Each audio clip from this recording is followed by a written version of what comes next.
By far and away, the most popular integration that we offer is the Google Analytics and Google Ads integration.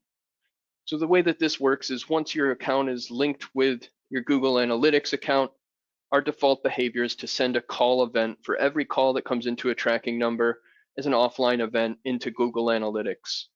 With those events that we send into Google Analytics, we're going to take some of the data that we know about the caller and apply that to the Google Analytics event fields.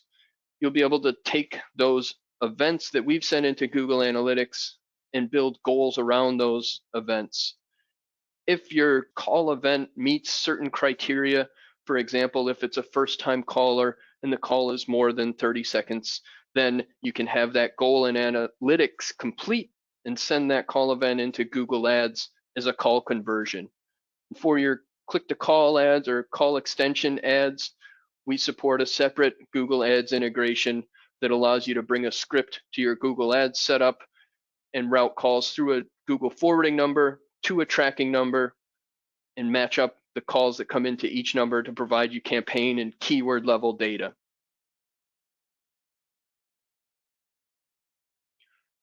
So once we've got this all set up and we're routing calls, we're sending the data to our third-party platforms, you're probably going to want to report, analyze, and use some of this data. So on the reporting discussion, I always like to start at this call log. This call log is our stacked chronological view of every call event that we've received.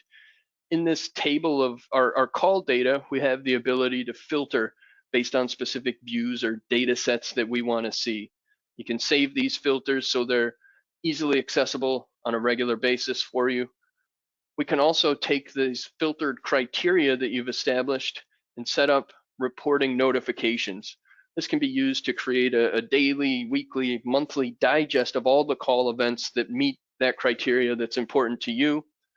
Another cool use case of these reporting notifications can be as it happens type alerts. For example, this call came in and we perceive that there's no answer for this inbound lead from our Google My Business page. Imagine if we can take this call, all this caller's information, potentially a recorded voicemail that was left, and as this call occurred, send an email to the sales team with a link to the recording so they can follow up with this missed opportunity as quickly as possible. So in addition to this tabled view of the reporting and these exports, we also have activity reports where all of this table data is going to roll up into the colorful graph format. By default here, we're looking at the calls by source over the last 30 days and how many calls can we attribute to each individual source.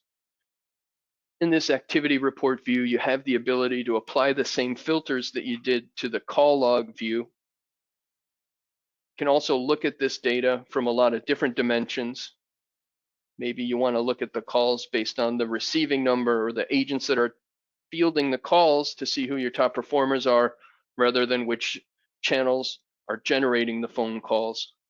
You can also bring in any of those components that we captured from the tracking code, that session data or the web visitor data, and you can run reports off of those components. So we can look at the calls based on the keyword terms that we've matched to our calls here in this reporting dashboard.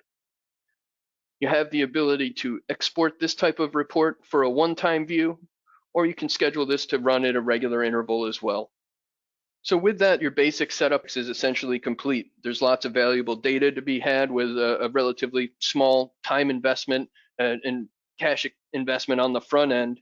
And we'll start to gather all of this data and be able to feed that to you so you can use it to impact your marketing spend.